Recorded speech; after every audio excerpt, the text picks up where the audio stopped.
Ассалаумағалейкум, құрметті достар, қалдарыңыз қалай? Бүгін сіздермен тендердегі бір кішігірім терминдар туралы, тендердегі бір негізгі ұғымдар туралы әңгіме айтатын боламыз. Сол туралы әңгіме қозғайтын боламыз. Енді кеттік. Біріншісі ол тендерде келісімшарт. Тендердің басқа бір саудалардан ең бір айырмашылығы, тендерді басқа саудалардан айырып тұратын ол электронды жүйесі. Одан кейінгі бір дүние ол келісімшарт. Келісімшарт деген нәрсе қалай болады? Яғни сіз тендерді ұтып алғаннан кейін мемлекеттік мекемелер өздері келісімшарт жасайды. Сіз просто соған өзіңіздің данныйларыңызды толтырып, ответка ретінде электронды қолтаңбаңызбен қол қойып жіберуіңіз керек. Енді келісімшарт деген нәрсе не үшін? Келісімшартта қандай тармақтар бар? Келісімшартта ол сіз екеулеріңіз туралы орысша, қазақша форматта данныйларыңыз бар. Осындай ИП-ТО мен ИП Марлен мемлекеттік бір 33-ші мектеппен келісімшарт жасап отыр. Осындай товар бойынша, осындай суммада. Ол келісімшартта толыққанды оқып шығуларыңыз керек. Мысалы, ол келісімшартта форс-мажорный ситуацияларда қандай нәрселер болады, товар апара алмаған кезде қанша процент пеня төлейсіздер, немесе олар бір карантин сияқты бір форс-мажорный ситуацияларда товар апармай қойса қалай құтылуға болады. Яғни сол нәрсе туралы ол екі компаниялардың бір-бірімен байланысатын реквизиттерін, товардың бағасын, қандай бағада ұтып алды, общий сумма договора қандай дейтін сияқты нәрселердің барлығын осы договорда. Негізгі дүние осы, яғни кейін сот болса да, барлық кез келген нәрселер болса да, осы договорға қарап көп дүниелер шешіледі.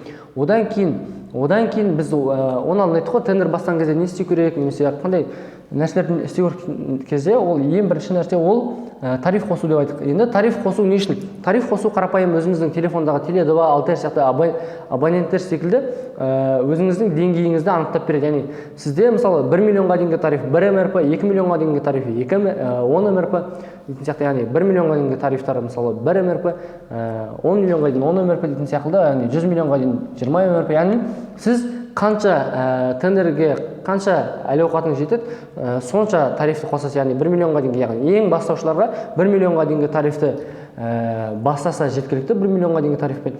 Яғни бұл бәсекелестердің несін анықтайды. Яғни 1 миллионға дейінгі тариф қосқан адам ол 1 миллионнан жоғары суммадағы нелерге қатыса алмайды, тендерге қатыса алмайды. Тек қана 1 миллионға дейінгі кез келген тендерге қатыса алады. 10 миллионға дейін болса тура солай.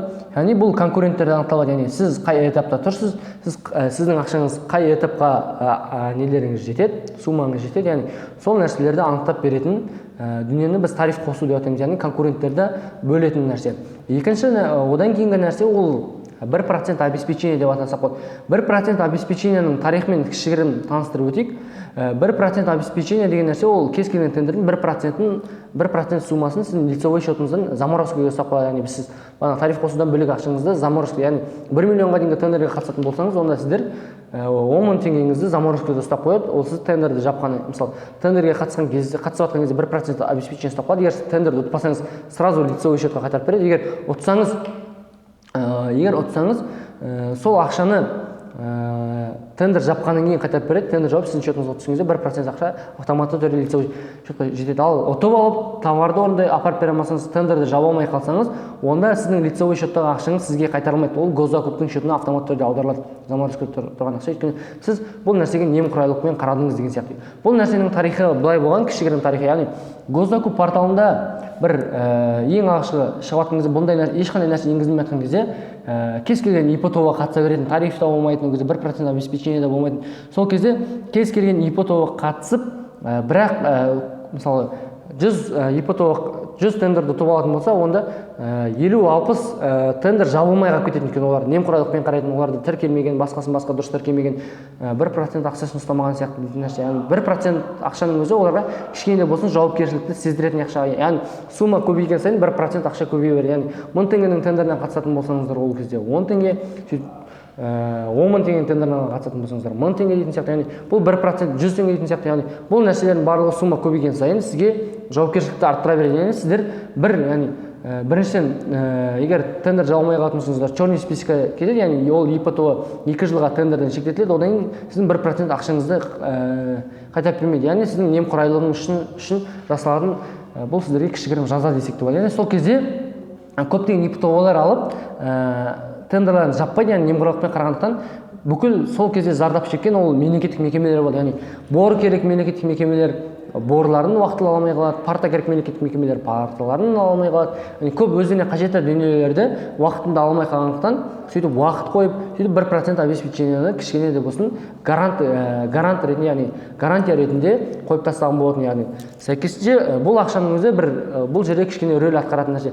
Одан кейін 3% обеспечение. 3% обеспечение деген нәрсені, яғни сіз товарды кешіктіретін болсаңыз, және сіз товарды нақты апарып беретініңізге сенімді болатын болсаңыздар, кішкене уақытты создырту үшін, бір апта 10 күнге дейін создырту үшін сіз сол сумманың 3%-ін заказчиктің счетына аударып, соны государственный порталдардағы счетқа прикрепить етесіз, яғни чекте тіркейсіз.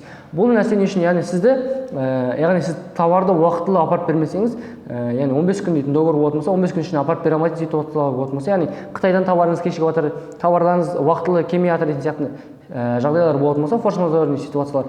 Сондай кезде сізді автоматты түрде договор бұзылады, яғни мемлекеттік мекеме договор бұзады, одан кейін сізді черный списокқа тығып жібереді. Яғни сондай қауіптердің алдын алу үшін сіздерге де мүмкіндік жасап берген, яғни 3% обеспечение, яғни сумма договорының 3%-ін құясыздар, сосын сіздер яғни 15 күннен бөлек тағы да 1 апта 10 күнге дейін сіздер товар апарып беру мерзімін созасыздар. Сол кезде сіздер черный списокқа кірмейсіздер, яғни черный списокқа кірмейсіздер, сол кезде договорларыңыз бұзылып кетпейтін сияқты. Яғни бұл осы тендердағы негізгі кішігірім терминдар осы.